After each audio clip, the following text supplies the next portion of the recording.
ओरिया साहब, कितना जल्दी और कितना दुरुस्त फैसला यह है, आपको लगता है आज हो जाएंगी असेंबलियां तहलील? देखिए, बेसिकली दो चीजें हैं जो चल रही थी आपस में।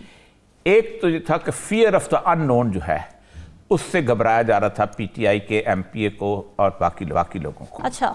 और जो परवेज लाई साहब और उन लोगों की मंतक ये थी कि जो इस्टेब्लिशमेंट इस वक्त हाथ बांध के खड़ी है, इस वक्त सूरत हाल के हाथ जिसे कहते हैं उठाया हुआ है कि किसी न किसी तरीके से इमरान खान के खिलाफ जो है कोई ना कोई एक्शन जो है वो किया जाए, जिसे इमरान खान ने रेड लाइन कहा है जी।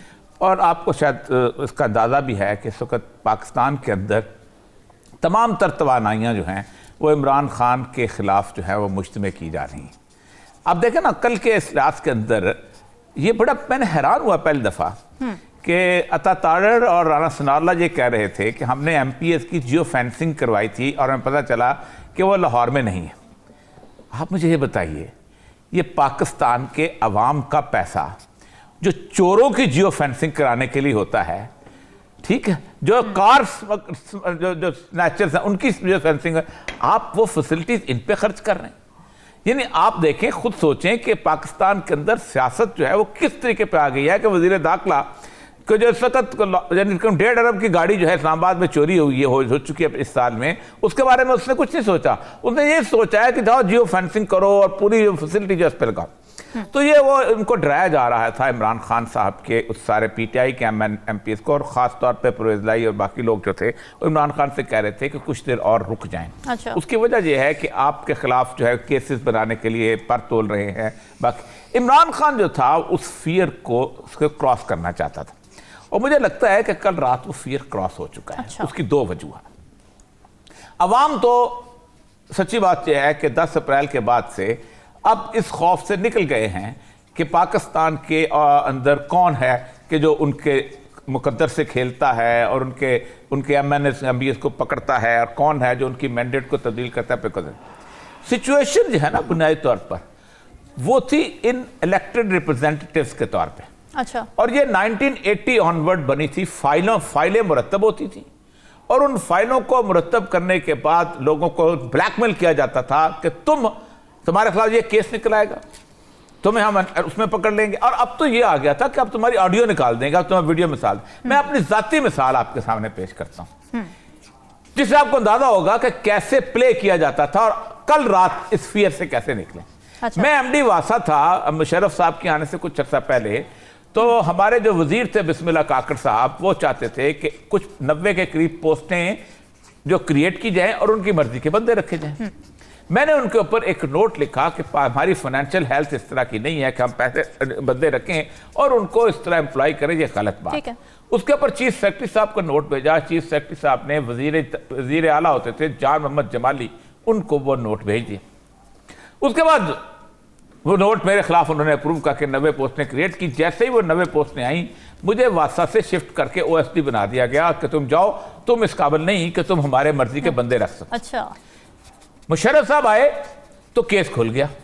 अब जब केस खुला तो अदालत के सामने मैं वो सारा रिकॉर्ड लेके मुझे बुलाया गया कि आप रिकॉर्ड लेके चलाएं। मैंने वो फाइल पूरी जिसके ऊपर वज़ीर आला के दस्तखत थे, सारा कुछ थे, उसकी फोटो कॉपी करके अपने पास रखी हुई थी। जैसे मैं वहां पहुंचा तो अनवर कासी साहब जज होते थे, जो बाद में हाईकोर्ट के इस्लामाबाद हाईकोर्ट के चीफ जस्टिस लगे। उन्होंने कहा बताएं आप क्या है, या ऐसे ऐसे मुलजम पेश हो रहा हूं। मैंने कहा ये मेरे पास आर्डर है, वज़ीर आला ने किया हुआ है। उन्होंने कहा आपका फोटो कॉपी ओरिजिनल में, ओरिजिनल तो आपके पास होना चाहिए। उन्होंने फाइल देखी तो फाइल पे ओरिजिनल नहीं था। वहां पर चीफ सेक्रेटरी के बाद वजीर आला के दस्तखत गायब थे और एक पीए ने मुझे भेजा हुआ था। अच्छा। इसका मतलब यह था कि वजीर आला को केस से आउट कर लिया गया है। मैंने उन्हें कहा कि भाई साहब ये ओरिजिनल पेपर मेरे पास ये कहां पर है? उन्होंने कहा हमें नहीं पता। ओरिजिनल गया कहां? कहीं नहीं गया। वजह यह थी कि जान मोहम्मद जमाली के साथ पैक्ट हो गया था कि ये केस तुम्हारा हम निकाल लेंगे, हम तुम्हें एमपीए बनाएंगे, फिर तुम्हें वज़ीर आला बनाएंगे। बिस्मिल्लाह काकड़ को 5 साल कैद हो गई और जान मोहम्मद जमाली साहब वज़ीर आला पर। मेरा दोस्त है, बहुत अच्छा दोस्त है, लेकिन उसने रियलाइज कर लिया था कि ताकत कहां है, सेंटर कहां है, एस्टेब्लिशमेंट कैसे प्ले करती है, कैसे गंद करती है, कैसे लोगों को खरीदती है, कैसे लोगों को लेके आती है। ये रास्ता जो था ये बड़ा अरसा से चलता रहा और ये इसके आप खुद सोचें कि मैं ये 20 साल पुराना वाकया मैं बता रहा हूं। अच्छा। उससे पहले के 20 साल और अगले 20 साल, ये 40-45 साल जो को था, उसके अंदर एक खौफनाक सूरत हाल थी। कल बड़े बड़े दावे हुए थे, ठीक, मैं हम जहां से लेके जाएंगे और ये कर, मैं समझता हूं कि कल और चारों पांचों एमपीएस एमएनए जिनको उन्होंने खरीदने की कोशिश की थी, और इसमें सबसे ज्यादा होता है औरतों को कहा जाता है कि तुम बात बेचारी कमजोर होती हैं, डायरेक्ट उन्होंने कोई जवाब देनी होना होता है, बात उन्होंने कौन सा जाके इलेक्शन लड़ना है, वो तो किसी भी पार्टी से उनको सीट ले देंगे, आप जितने जीते इसको दे दो, इसने हमारा साथ दिया था, उनको साथ किया जाता है, और ज्यादा अकलियती नुमाइंदों के बारे में ये उनके ऊपर खास तौर पर नजर करम की जाती है। लेकिन 4-5 वो जो लोग ऐसे थे कि जिनको बारे में कहा गया उन्होंने खास तौर पे प्ले किया। अच्छा। अब उन्होंने, मुझे लगता यह है कि उन्होंने अपने मोबाइल रखे किसी और जगह, ठीक, और खुद जो थे वो यहीं इर्द गिर्द घूमते रहे, और जियो फेंसिंग में मोबाइल की लोकेशन कोई और आई। अच्छा। और ये परवेज लाई साहब ने पहले भी कहा था कि जिस दिन आसिफ जरदारी के साथ उनका पैक्ट हुआ है, तो उन्होंने आसिफ जरदारी के बाद जब वो इमरान खान के पास गए तो उन्होंने कहा मैंने आसिफ जरदारी की जो सियासत है वो पंजाब में फेल कर दी। अब ये है कि इशू क्या है कि क्या वो 3 महीने की इस या 4 महीने की एमपीएशिप के ऊपर 5 साल की आइंदा आने वाली असेंबली की मेंबरशिप कुर्बान करेंगे? कोई नहीं करेगा। ये तो राणा सनाउल्लाह की बात है। हाँ। ये तो राणा सनाउल्लाह ने कहना है उसमें यकीन देने की असेंबली तोड़ेंगे। आप मुझे ये बताइए कि आपको ऑप्शन दी जाए कि आप 5 महीने के लिए एमपी रहना चाहते हैं या 5 साल के लिए, तो आप तो कहेंगे प्रोफेसर साहब मजाक मत करें, हमें यहां बिठा के, हमें पीटीआई को तोड़वा के हमें पूरी 5 साल के नायल करते हैं, तो बेवकूफ। इससे ज्यादा तो 5 साल की गारंटी कौन दे रहा है? नहीं, वो तो नून लीग कहते हैं, नून लीग के टिकट विकट आप पीटीआई में होंगे तो पीटीआई में दे रहेंगे ना, तो ये तो नजर आता है ना, एक पॉलिटिकल कैलकुलेशन तो है कि पीटीआई जीत रही है, लेकिन जब पीटीआई का लोटे बनेंगे तो आपको नून लीग कैसे टिकट देगी? चलो दे भी दे तो क्या एश्योरेंस है कि नून लीग जीतेगी? ये तो बहुत राणा सनाउल्लाह की बड़ी ऊपर। पहली बात तो ये है कि ये बड़कें 17 जुलाई को मारी गई जब इमरान खान वहां इलेक्शन लड़ रहा था, लेकिन हुआ यह कि 17 में से एक सीट जो था वो भी इस्लामाबाद की सीट जो है वो भी इसलिए कि इज्जत रस्ती का मसला बन गया, 30-35 वोटों से, वो भी खास तौर पे जो मैं उसमें तबसरा नहीं करना चाहता, सिवाय एक सीट के बाकी तमाम सीटों पे इमरान खान जीत गया। बड़ी बड़ी कमाल, बड़ा बड़ा मंजा सियासतदान उसके अंदर मौजूद था। फिर उसके बाद सारे मंजे सियासतदानों ने यह फैसला किया कि वो 11 सीटें चुनो जिन 11 सीटों में पीटीआई के सबसे कम मार्जिन था जीतने का, और उनके इस्तीफे कबूल कर लो, जबकि नहीं करना चाहते उन्होंने इस्तीफे कबूल किए। फिर इमरान खान को इलेक्शन में बाकायदा नाअहल करार दिया गया, और अगले दिन उन्होंने कहा कि एक सीट के लिए नाअहल होता है, बाकी वो लड़ सकता है। अब उससे लड़ा, लोगों को पता था कि ये बंदा असेंबली में नहीं जाएगा, इसलिए लोगों ने फिर वोट दिए। उस वक्त भी ये कहा गया कि हम देख लेंगे, और वो, और फिर उसके बाद आपको याद है कि बिलावल ने कहा कि जो पीपल्स पार्टी ने उसको हरा दिया, अपना शाह महमूद कुरैशी की बेटी को, लेकिन बुनियादी तौर पर शिकस्त हुई। ठीक है, पाकिस्तान में इस वक्त बिल्कुल 1970 की सूरत हाल है।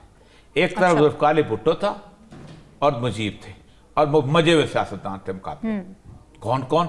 मुमताज मोहम्मद दौलत ताना, कौन कौन? ख्वाजा खैरुद्दीन, कौन कौन? मौलाना मुफ्ती महमूद और मौलाना मदूदी, उसके बाद वो नवाबजादा नसरुल्लाह, खान अब्दुल बरी खान। कौन कौन सा सियासतदान नहीं था जो उसके मुकाबले में नहीं था? खौस बजिंजो, ठीक, खैर बख्शबरी, क्या क्या लोग थे।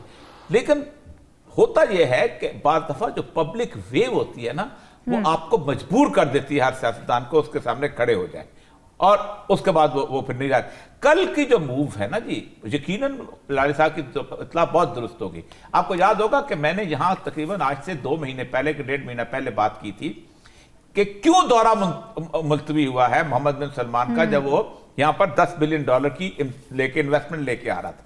उसकी रीजन उन्होंने बेसिकली ये बताई थी कि हम यहां पर, वही रीजन जो जाहिर अली साहब ने कहा है कि हम बुनियादी तौर पर उस वक्त आएंगे कि जब हमें स्टेबिलिटी नजर आएगी इस मुल्क के अंदर। आपको पता है ये इन्वेस्टमेंट जो थी आज से 4 साल पहले जब इमरान खान बिल्कुल शुरू में आया उस वक्त आ रही थी।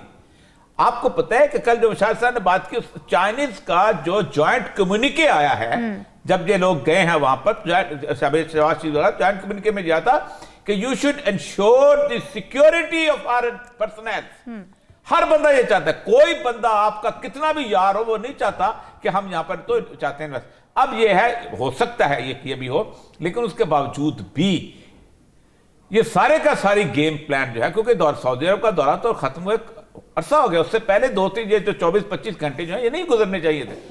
बेसिकली मिसकैलकुलेशन हुई है, और ये मिसकैलकुलेशन हुई थी जब जरदारी पूरी रात चौधरी शुजात के साथ बैठा रहा है और पूरी रात में उसने एक ऑर्डर निकाला था।